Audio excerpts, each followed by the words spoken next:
ሰላም ቤተሰብ እንዴት ናችሁ? ዛሬም በሌላ ቪዲዮ መጥቻለሁ ማለት ነው። ዩቲዩብ አዲስ በጣም አናዳጅ ህግ አውጥቷል ማለት ነው። ይሄ ደግሞ ለጀማሪ ዩቲዩበሮች በጣም የሚያበሳጭ ዜና ነው ማለት ነው።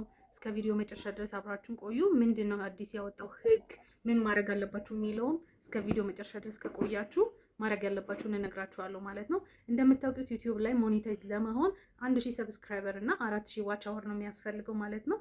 አሁን ግን ባወጣው ህግ መሰረት ተግባራዊ የሚደረገው ፌብሩዋሪ 1 2027 ላይ ነው ማለት ነው። ኦልሞስት በቃ ደርሷል ማለት ይቻላል። የቀሩት 5 ወር ምናምን የሚሆኑ ጊዜዎች ናቸው የቀሩን ማለት ነው። እና ያዛኔ ተግባራዊ የሚደረገው ህግ ምንድነው? ሰብስክራይበር ላይ ምንም አይነት ለውጥ አላደረገም። 1000 ሰብስክራይበር ነው ዩቲዩብ ላይ ገንዘብ ለመስራት የሚያስፈልገን ማለት ነው። ዋች አወር ወይም ደግሞ የእይታ ሰዓት በፊት 4000 ዋች አወር ነበር የሚያስፈልገን። አሁን ባወጣው አዲሱ ህግ መሰረት ግን 8000 ዋች አወር ለማግኘት ይሆናል ማለት ከባድ እንደሆነ ታውቁታላችሁ ማለት ነው። በተለይ ደግሞ 4000 ዋች አወር ለመሙላት በጣም ጥቂት የቀራችሁ ሰዎች ለፍታችሁ ልፋታችሁ መና እንዳይቀር በጣም መፍጠን ይኖርባችኋል። የቀራችሁ ጊዜ በጣም ትንሽ ነው። ያላችሁን ሰዓት እንደምንም ብላችሁ ሞልታችሁ ዩቲዩብ ላይ አፕላይ አድርጋችሁ ከፌብሩዋሪ 1 በፊት ሞኔታይዝ ለመሆን ሞክሩ ማለት ነው። ያንንም ለማድረግ ቶሎ ቪዲዮዎችን መልቀቅ ይኖርባችኋል።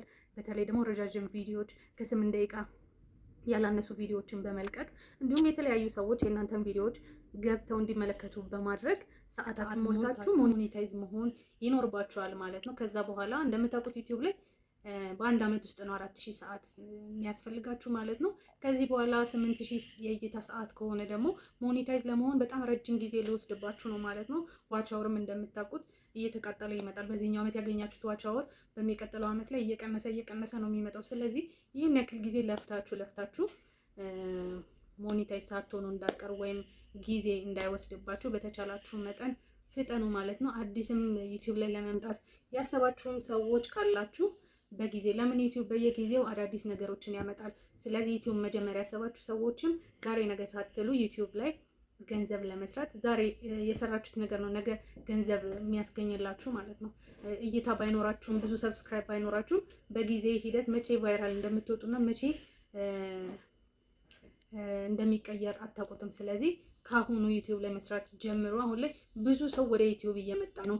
ከቲክቶክ ከተለያዩ ፕላትፎርሞች ዩቲዩብ ላይ የተሻለ ገንዘብ ይሰራል። ያው እስከዛ ድረስ ሞኔታይዝ እስከምትሆኑ ጊዜ ድረስ በጣም ብዙ ልፋት አለው። ግን አንዴ ሞኔታይዝ ከሆናችሁ በኋላ ግን ሁሉ ነገር ቀላል ነው የሚሆንላችሁ። ከሰራችሁ ከጣራችሁ ዩቲዩብ ላይ የማይከፈላችሁ ነገር ያለ ማለት ነው።